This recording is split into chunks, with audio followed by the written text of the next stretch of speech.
ferits, lletra ferits, porto un nou vídeo pel canal, sé que ja era hora i bueno, ja sabeu les circumstàncies, sabeu que estic embarassada, estic al 8è mes, hi ha dies que no em trobo gens bé, que no tinc ganes de fer res, però intento mantenir actiu el canal. El del YouTube és una mica més complicat, he de confessar que tinc un vídeo gravat, però com que és una nova estructura, nova música, etc., doncs vol més feina i de moment no he trobat temps de dedicar-li, però ja ho farem. Bé, avui us porto un dels autors més coneguts del moment, almenys aquí a Espanya, que és Juan Gómez Jurado. Segurament us sonarà. I si seguiu Twitter així, veureu que el home és realment un showman. Està a tot arreu fent bromes, programes de ràdio, directes de Twitch, crec que l'he vist a tot arreu. El cas és que aquest autor és de Madrid, per tant estem parlant d'això d'un autor espanyol, nascut el 1977, i és bàsicament ve del món del periodisme. Actualment ja es pot dir que és escriptor perquè bàsicament es dedica molt més a escriure novel·les, en té publicades és que no sé quantes i quantes en té publicades, vaig al·lucinar perquè jo només el coneixia per la saga de Reina Roja i vaig començar a estirar el fil i vaig començar a veure que tenia moltes i moltes novel·les, cosa que em va sorprendre i a més s'estan publicant ara a diversos països, s'estan traduint a més de 40 idiomes, etc. Per tant, vull dir, és un autor mediàtic i que a sobre està com en explosió, fins i tot ara fa res amb la seva dona han escrit conjuntament un llibre de literatura infantil juvenil. Per tant, perquè ens en fem una idea, és un autor completament en expansió, a diferència d'altres autors que he comentat que deia llàstima que no sigui prou conegut, doncs aquest home sí. Resulta que és llicenciat en Ciències de la Informació, que ha treballat en diversos mitjans, Ràdio Espanya, Canal Plus, la COPE, els 40 principals, l'ABC, la Voz de Galícia, El Món, i en revistes com el Keller, el Jotdown, el New York Times, el Book Review, etc. Per tant, és el que us deia, estem parlant d'algú que s'ha mogut moltíssim, que té molts de contactes i, a més que és molt conegut per la majoria de gent del món, del mundillo, del mundillo dels llibres, etc. Evidentment, jo us parlaré aquí de la seva saga més coneguda, que és la primera que vaig conèixer d'ell, i la vaig llegir durant el confinament. Era un llibre que feia temps que m'atreia, però no trobava mai temps per llegir-lo, i vaig decidir durant el confinament que havia de fer, posar-me a llegir-lo. Doncs vaig començar amb la saga Reina Roja, que actualment s'ha de dir que Amazon és el llibre més ben valorat de la literatura espanyola i que li posen una mitjana de 4,5. Bueno, no està gens malament. A veure, anem per parts. Primer, notícia bomba. Resulta que Prime Video va anunciar fa 2 setmanes que farà una sèrie de la saga Reina Roja. Ho va anunciar el propi escriptor, després es va divulgar a Twitter, van penjar el vídeo, l'entrevista, per tant, és bastant oficial.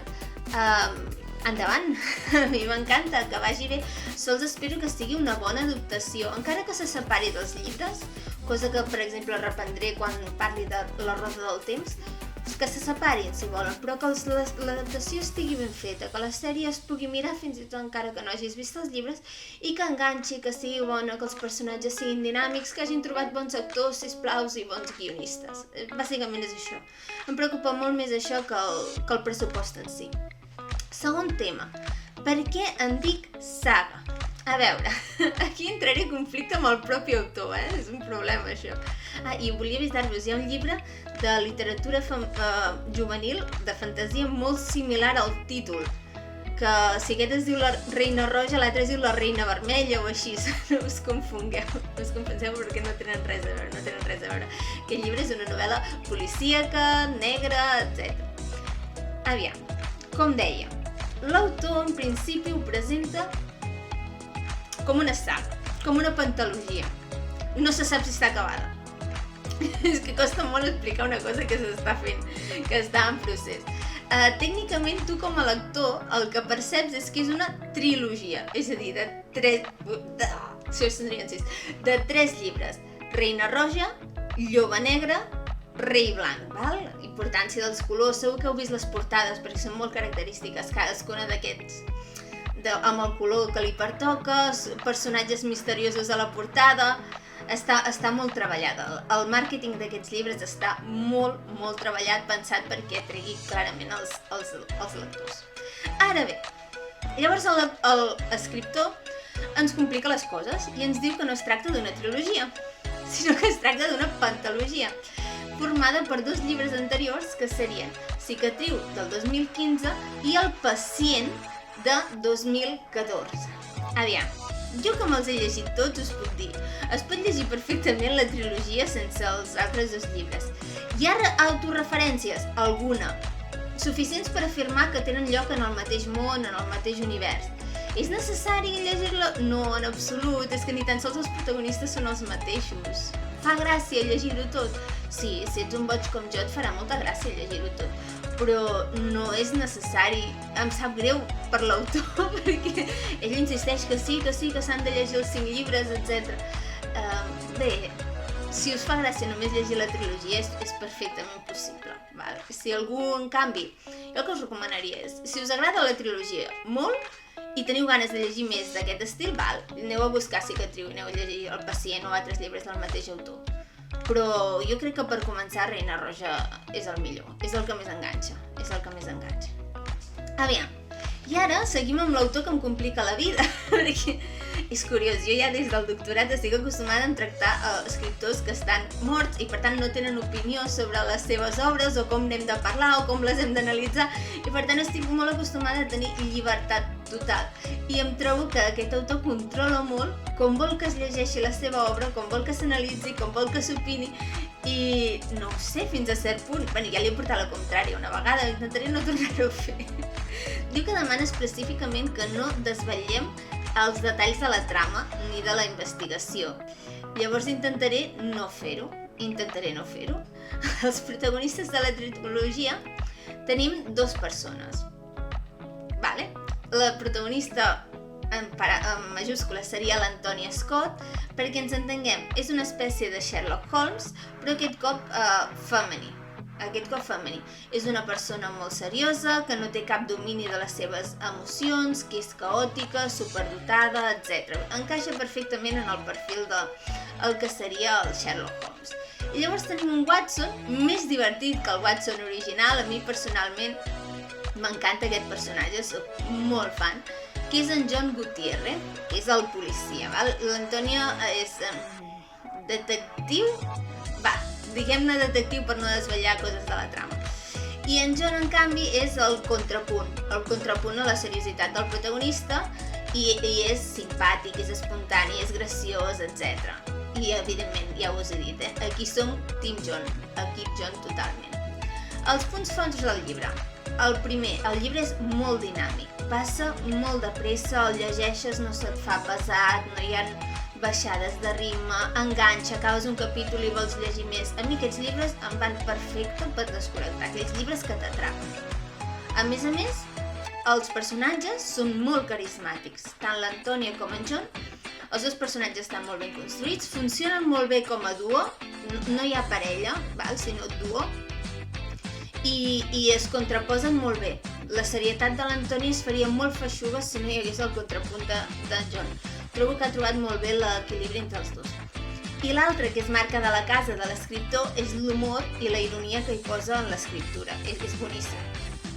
Us llegeixo un fragment petit, un paràgraf que és com una broma recurrent en el llibre. Diu: no és que en John estigui gras, almenys no tan gras com perquè el comissari li cridi l'atenció. L'inspector Gutiérrez té un tors en forma de barril i 2 braços a joc. És que a mi em fa riure aquest tipus de descripcions, ja que voleu que us digui, jo m'imagino un barril allà, Doncs perquè us en feu una idea, aquest és l'estil d'escriptura del Juan Gómez Jurado. I l'altre és que es nota que és un escriptor que ha llegit molt. És un escriptor que ha llegit molt perquè al dels llibres hi ha un munt de referències literàries, d'altres llibres de policíacs, de novel·la negra o coses més genèrics, clàssics, etc. No és necessari entendre-les o agafar-les totes per entendre el llibre, simplement hi són, i si les agafes doncs fa gràcia. Si no les agafes tampoc passa res, es pot llegir el llibre perfectament, que hi ha altres llibres que depenen massa de les referències literàries en algun. En aquest cas, no, trobo un bon equilibri. Llavors, evidentment, sempre trobo coses que no m'han acabat d'agradar, i les especificaré. El primer és que trobo que la trama s'enrevessa massa, especialment a l'últim llibre. També pot haver-hi aquí un factor que seria mea culpa, que vaig llegir els 2 primers llibres molt seguits i en canvi va passar tot un any, crec, fins que vaig llegir El rei blanc. I llavors anava una mica perduda perquè no recordava exactament què havia passat, però el vaig trobar clarament molt més complicat en quant a personatges, trama, investigació, etc., que els altres 2 primers. Potser és una cosa meva, però a mi em va passar. El segon és que això és bastant inevitable, crec.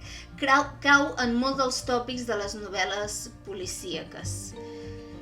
El que us pugueu imaginar, no? De trames d'investigació, de buscar, estar convençut que algú és el culpable, que al final no és el culpable, parar una trampa... totes aquestes coses, doncs, hi són. Veig difícil que algun autor se'n deslliuri completament d'aquests tòpics. Quan fas novel·la policíaca, novel·la negra, hi ha tantes històries de novel·la policíaca, de novel·la negra, que tots tenim al cas, ja no sigui només de llibres, sinó de pel·lícules, de sèries, de CSI, de crims, fins i tot el que vulgueu, que costa molt sortir-se de certs tòpics. Però bé, no me molesta específicament.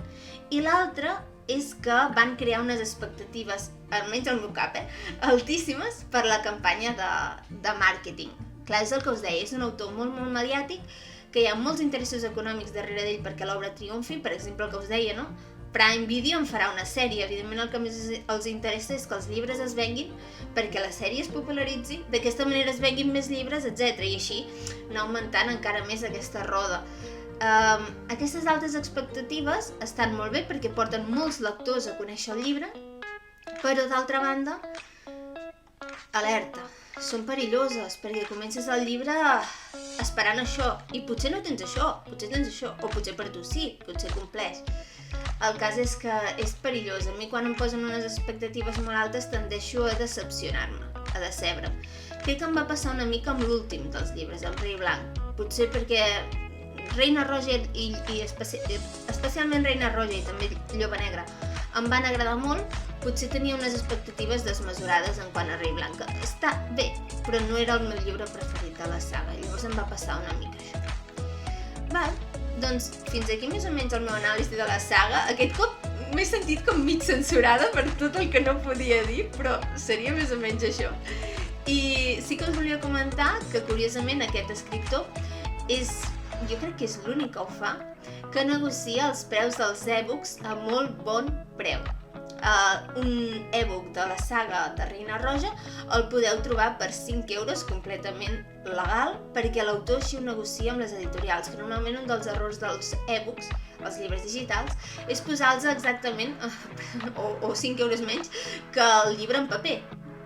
Per mi no té gaire sentit, ja sé que pagues drets d'autor, una feina darrere, però, ostres, la despesa material no és la mateixa, ni tens el mateix.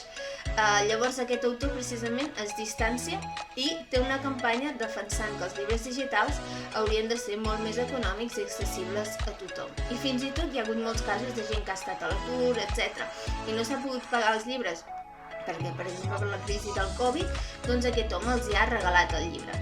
I a Twitter dona a conèixer, fa retuits a autors novells que estiguin escrivint, publicant el seu primer llibre, la seva primera novel·la, etc. Per tant, que és un autor molt, molt implicat en diversos canvis del món de la cultura, de la lectura, etc. I això em sembla també que cal mencionar, per què no?